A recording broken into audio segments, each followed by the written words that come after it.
Hey guys, Gage here. I just wanted to take a moment and share how I beat floor 75 last night on stream. I apologize in advance. This is a longer than normal video, but I wanted to show from beginning to end in my team comp because all the team comps that I've seen just didn't work for me personally. So this is the team I used, and I will do commentary over it because unfortunately, when I downloaded the video from Twitch, they muted it because I was playing music during the stream. So, yeah, enjoy, and if you like the video, then feel free to come join the community. Twitch.tv/Gage4Gaming.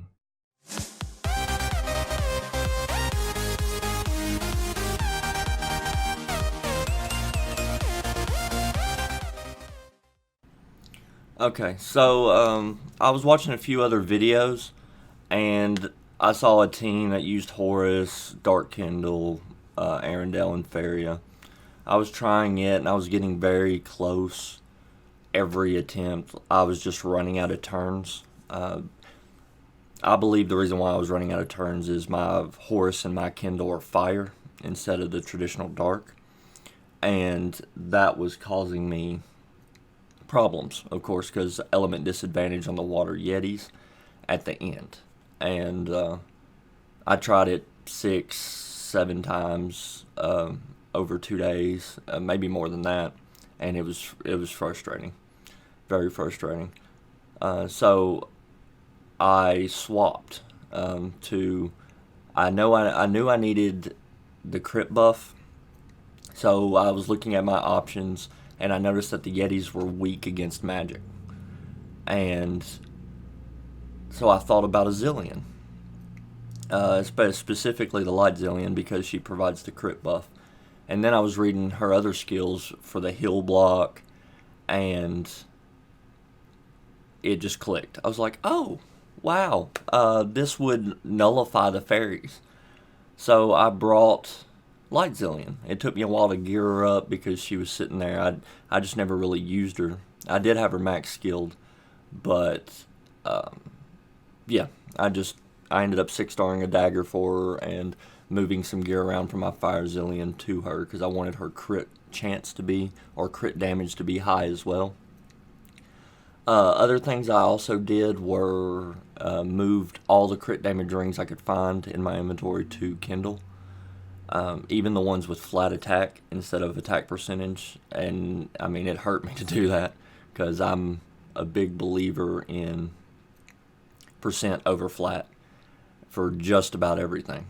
But it turns out that it gave me just a slight damage increase, which you should see here in a second, because he lays a hurting to this mage, or maybe he did last turn.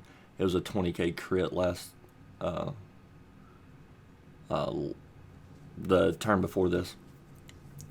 Well, 7k on his right there.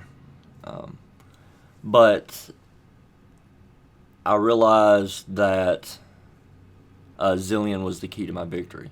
Now, I tried a bunch of different team comps. I tried Kalito here.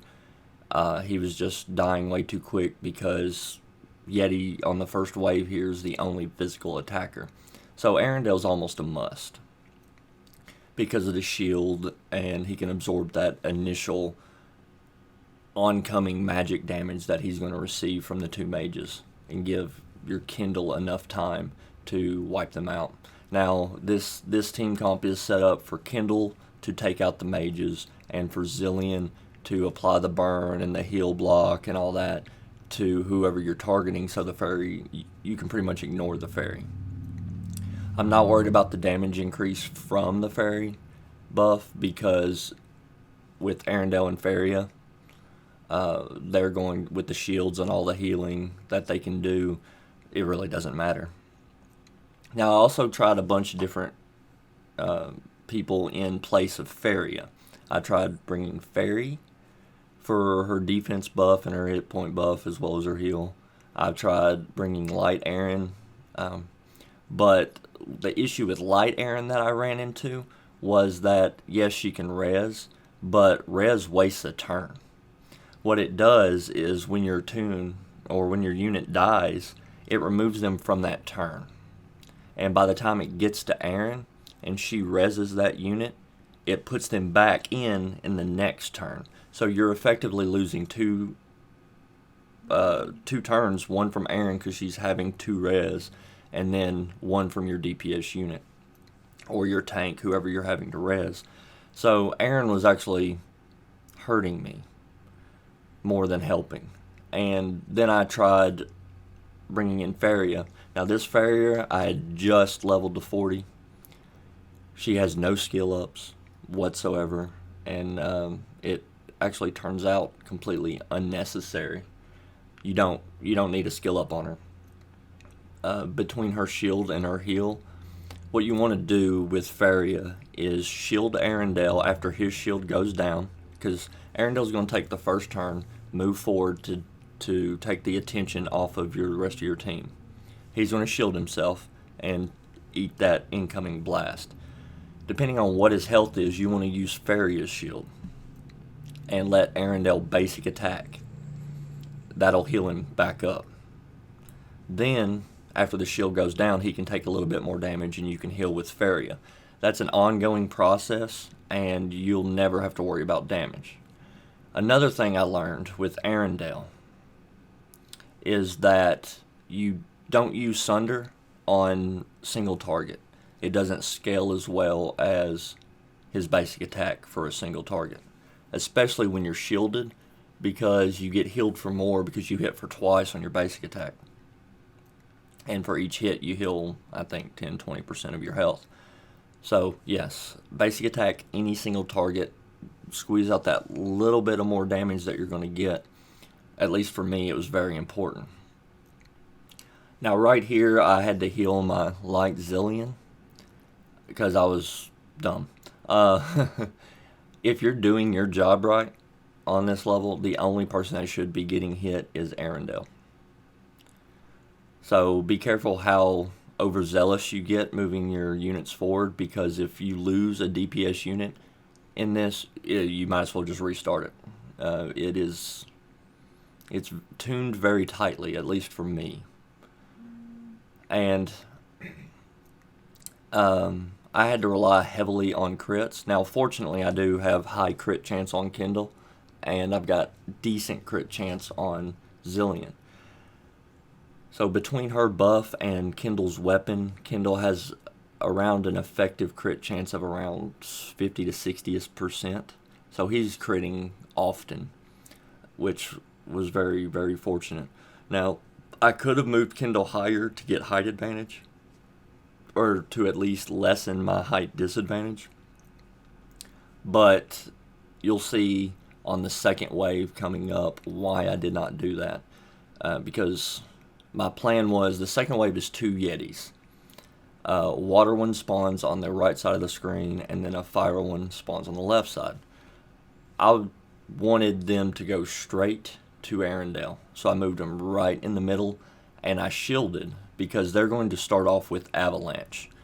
And Avalanche is in stun, and it seems to stack. I haven't confirmed this, but it seems if one Yeti uses it, it's 1 turn, and if the other Yeti uses it, it stacks an extra turn of stun. I don't know if that's true, but it seemed that way to me. So anytime they were about to use Avalanche, I would shield Arendelle, and if it was down, then I would use Faria's Prophecy of the Goddess shield on Arendelle to prevent that stun. I wanted to do as much damage as possible, and having him available helped do that. Now, this is when I had 2 Yetis on me, is when I would use Sunder Drop on attack, which, yeah, you'll see here. 400 damage on both of them, worked out. Zillion seemed very powerful with her burn on top of her magic damage, because the Yetis are taking increased magic damage. I actually burned through this wave a lot quicker than normal, because my previous attempts with Horus there, Horus he's great for the crit buff, but he doesn't put up the damage that Zillion does on these Yetis because of their physical immunity. And Zillion seemed to crit every single hit. And so did Kindle. You see Kindle on the Water Yeti only crit for 2,600 on his basic, when normally it's 4,000 or 5,000. Water disadvantage, which is why Dark Zillion would actually be better on floor 75, because he doesn't have a weakness to any of these units. But after this floor, the third after this wave, the wave that really made me nervous was the last wave, because when they spawned, I saw a mage, 2 Yetis, and 2 fairies, maybe 3 fairies. That's a lot of units, and you only have 14 turns to kill them. So it was going to be close regardless. And all the previous attempts, I would get down to the last Yeti, and he'd be at a quarter health, and I just would run out of turns. Now here, I was kind of nervous because Arendelle was stunned, and this Yeti was about to die. Everything was about to spawn, and I needed Arendelle to be able to get there and absorb the hit. And I was trying to figure out what was going on, what would happen if Arendelle remained stunned. So I was like, alright, let's heal him up. There's no reason to shield him because he's already stunned. Even though when the 2 Yetis spawn, the first thing that they're going to do if they get to Arendelle is stun him. So I'm trying to basic attack. I'm trying to reset all the cooldowns before this next wave, because I had 6 turns left. And I got a few of them reduced, but didn't get much. So, mage, 2 Yetis, and 2 fairies spawned. Now I'm sitting here debating on, do I risk moving Zillion up to try to take out the mage? Because by the turn meter, I don't see Arendelle anywhere on the turn meter to the side of taking a turn before that mage does. So if the mage decided to come down and wipe out my DPS, he very easily could have. But I decided to risk it because why not? No, I don't hit the fairy. Okay, I'm still trying to decide what I want to hit, if I want to take out the fairy first or the mage.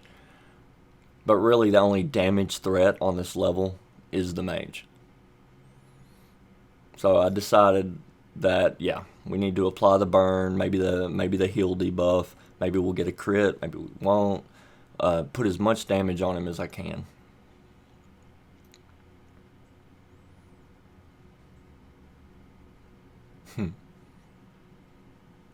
And I'd like to take a shout out to chat. They were, the Twitch chat, they were right here with me the entire way, and cheering me on and giving their opinions and their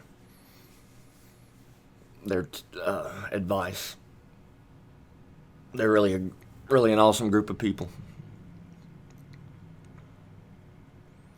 So there we applied Ember Strike, and it did not crit, unfortunately. But we bring in Kindle, and he didn't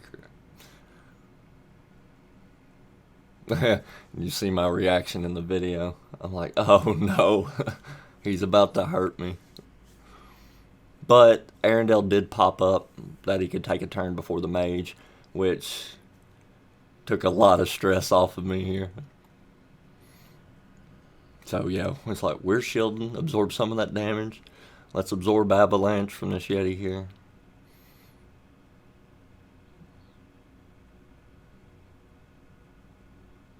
And why not do a little damage to the fairy?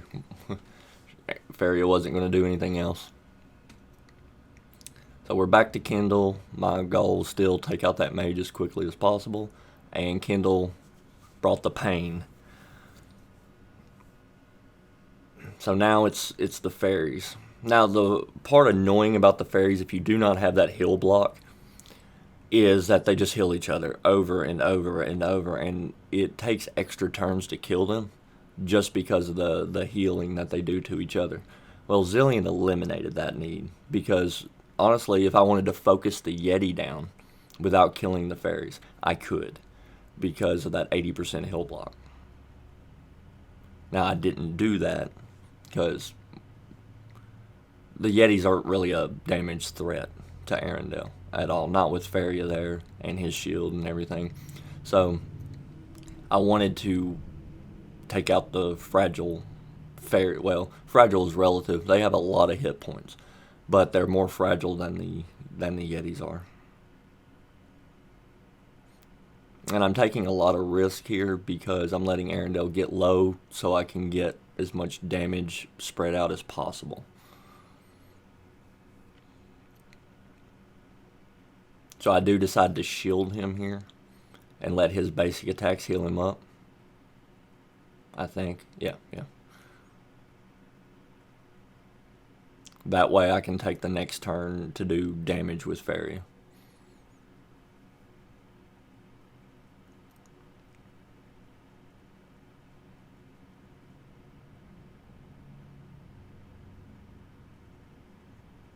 Fairies like to buff.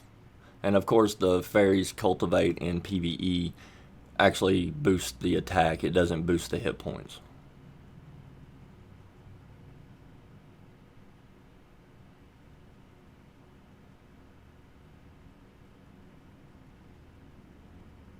Yeah, I decide against healing Arendelle right here just to get a little bit more damage on the fairy.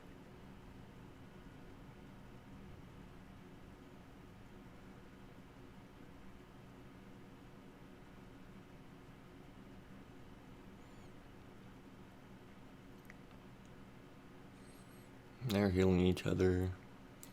And unfortunately, I didn't have shield up to absorb that avalanche. So now I'm going to heal him.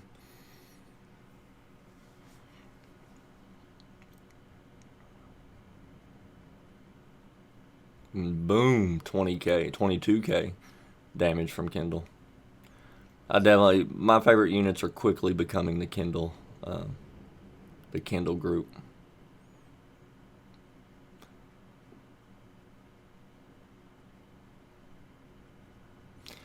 The only downside between Zilean and Horus is Horus can pretty effectively keep his buff up the entire fight because when it wears off, it's refreshed. Zilean is not. It could be because of the action charge speed. Zilean takes less turns than Kindle, so Kindle eats through his buff quicker. But there seems to be a turn or two of regular crit chance between the times that Zilean gets to buff. But she does have a higher percentage value of crit.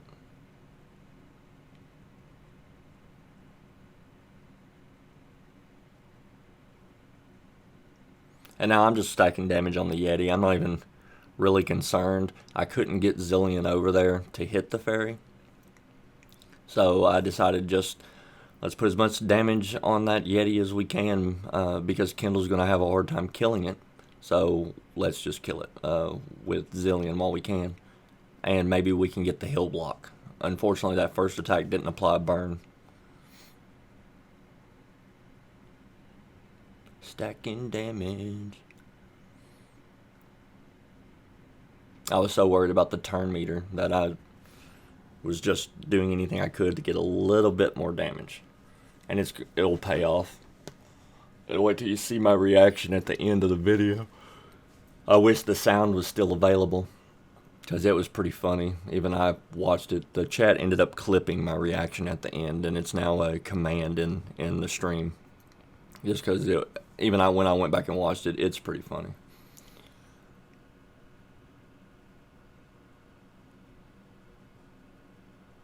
So you see Fairy healed, and it was negligible on the Yeti. It barely killed him for anything.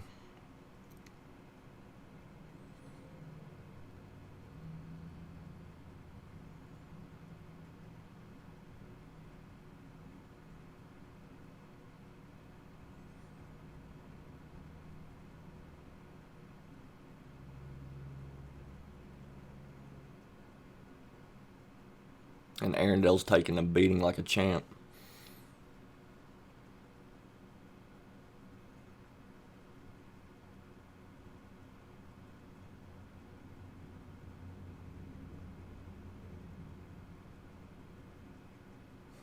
I decided to move Fairy over. Let's try to kill that Fairy while she's low. And Fairy didn't do it. She might have done it if she would have crit there, but she didn't. So I'm just going to use basic attack. I'm not going to waste a cooldown to take that much health off, because Kendall's going to need his cooldowns later.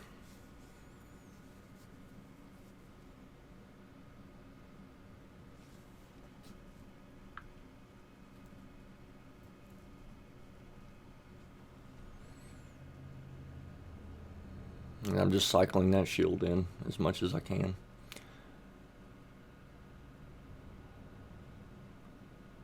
And I know I didn't go for the buff there when I probably should have, and I realized that later.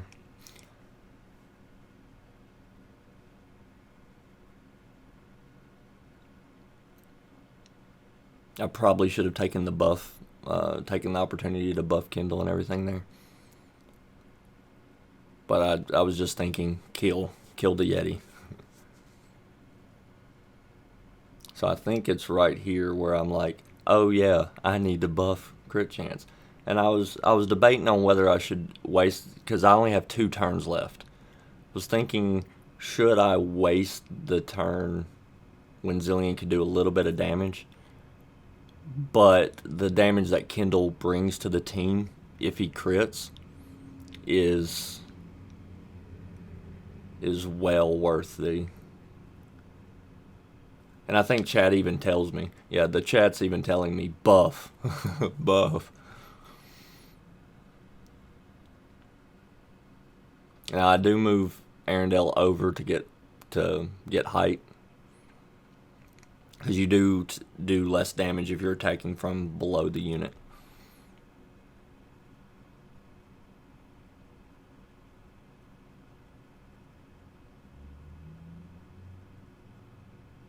I don't even know what I'm thinking for, because I'm going to use the cooldown. I was hoping for a crit there. I didn't get it.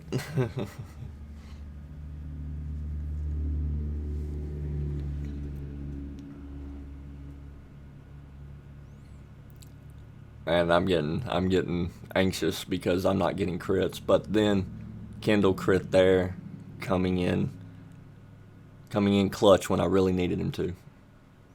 So now we're down to the last turn. The last turn, and I was so worried that this was going to be just like all the other runs. But then we're back to Kendall. And this is the last unit that I get, and then game over. And he come in with a crit. And you could see by the video in the chat that I'm pretty excited about it. It took days of planning and moving gear around. Now, what could have gone better would be that things I would change is, if you have a dark Kendall, you're going to have a much easier time, especially with this team comp, because he's not going to have the disadvantage that my Kendall had. Also, if I would have taken the time to optimize Faria's gear and skill ups and everything, then she would be more viable. Zillion as well. If you choose to use Zillion, put crit chance, put action charge speed on her as well. If she takes more turns, it'll be just as strong, just as good. But yeah, let me know what you guys think. If you guys like the comp, or if you have your own comp that you used and were successful with, post it in the comments. Let me know, because this took a lot of thought, and now I did feel really accomplished when I completed this, because it was trying different units, moving gear around, testing, and it was a lot of effort from everybody in the Twitch stream, from YouTube, from everywhere. But thank you guys for watching. If you like this video, give a thumbs up, subscribe for future video notifications, and as always, stay gaming.